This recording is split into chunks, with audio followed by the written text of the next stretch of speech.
सब्र का चिराग एक छोटा सा गांव था जहां जिंदगी सादा मगर आजमाइशों से भरी हुई थी। इसी गांव में एक नौजवान रहता था जिसका नाम हारिस था। वो निहायत नेक दिल, मेहनती और अल्लाह पर यकीन रखने वाला लड़का था। मगर उसकी जिंदगी में मुश्किलात खत्म होने का नाम नहीं ले रही थी। हारिस के वालिद का इंतकाल उस वक्त हो गया था जब वो सिर्फ 12 साल का था। घर की जिम्मेदारी उसके कंधों पर आ गई। उसकी माँ बीमार रहती थी और एक छोटी बहन भी थी जिसकी परवरिश का ख्याल रखना था। हारिस दिन भर खेतों में मजदूरी करता और रात को थका हारा घर वापस आता, मगर उसके चेहरे पर कभी शिकायत न होती। एक दिन गांव के कुछ लोग उसके पास आए और कहने लगे, हारिस, तुम इतनी मेहनत करते हो, फिर भी तुम्हारी हालत नहीं बदलती। क्यों न तुम शहर चले जाओ, वहां ज्यादा कमा सकोगे। हारिस ने मुस्कुराकर जवाब दिया, रिज्क देने वाला अल्लाह है। अगर वो यहां दे सकता है तो कहीं भी दे सकता है। मैं अपनी मां को छोड़कर नहीं जा सकता। वक्त गुजरता गया। एक दिन हारिस की मां की तबीयत बहुत खराब हो गई। दवा के लिए पैसे नहीं थे। हारिस बहुत परेशान हुआ। उसने आसमान की तरफ देखा और आंखों में आंसू लेकर कहा, या अल्लाह, मैंने हमेशा तुझ पर भरोसा किया है, तू ही कोई रास्ता निकाल दे। इसी रात एक अजीब वाकया पेश आया। गांव में एक मुसाफिर आया जो रास्ता भटक गया था। उसने हारिस के दरवाजे पर दस्तक दी। हारिस ने दरवाजा खोला और उसे अंदर बुला लिया। हालांकि घर में खाने को ज्यादा कुछ न था, फिर भी उसने मुसाफिर को खाना पेश किया और आराम करने की जगह दी। मुसाफिर ने हैरत से पूछा, तुम खुद गरीब हो, फिर भी मुझे इतनी इज्जत दे रहे हो? हारिस ने नरमी से कहा, मेहमान अल्लाह की रहमत होता है, जो कुछ है वो आपके साथ बांट लिया। सुबह जब मुसाफिर जाने लगा तो उसने हारिस से कहा, मैं एक ताजिर हूं और शहर जा रहा हूं। तुम मेरे साथ चलो, मैं तुम्हें काम दूंगा।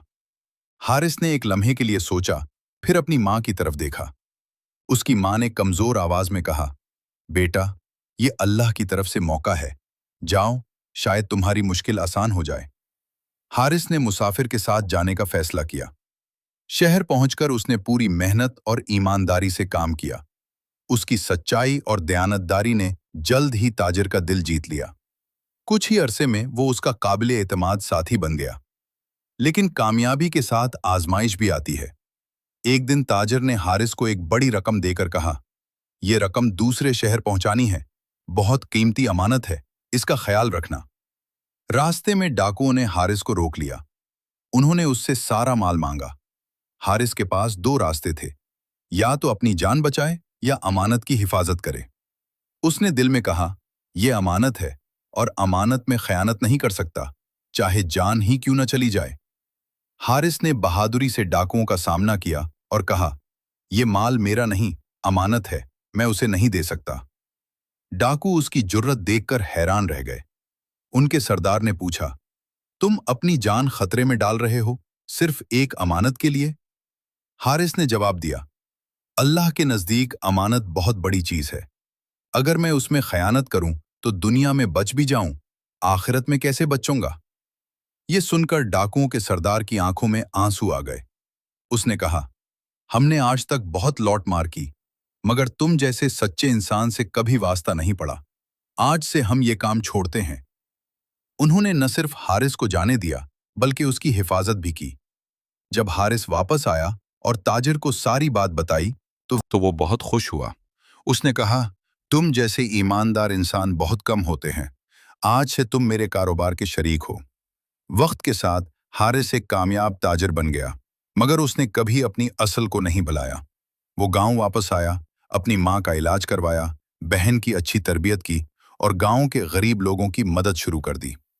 एक दिन गांव के वही लोग उसके पास आए जो पहले उसे शहर जाने का मशवरा देते थे।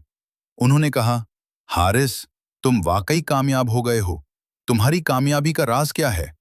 हारिस ने मुस्कुराकर जवाब दिया, मेरी कामयाबी का राज सब्र, ईमान और दयानतदारी है। मैंने कभी मुश्किल में अल्लाह पर शक नहीं किया और न ही आसानी में उसे भुलाया। उसने मजीद कहा, इंसान को चाहिए कि वो हर हाल में अल्लाह पर भरोसा रखे, मुश्किल वक्त में सब्र करे और अच्छे वक्त में शुक्र अदा करे। यही कामयाबी का रास्ता है। हारिस की कहानी पूरे इलाके में मशहूर हो गई। लोग इससे सबक लेने लगे। उसने अपनी जिंदगी से ये साबित कर दिया कि अगर इंसान सच्चा हो, मेहनत करे اور اللہ پر یقین رکھے تو کامیابی ضرور ملتی ہے۔ سبق: یہ کہانی ہمیں سکھاتی ہے کہ صبر، ایمانداری اور اللہ پر بھروسہ کبھی ضائع نہیں جاتا۔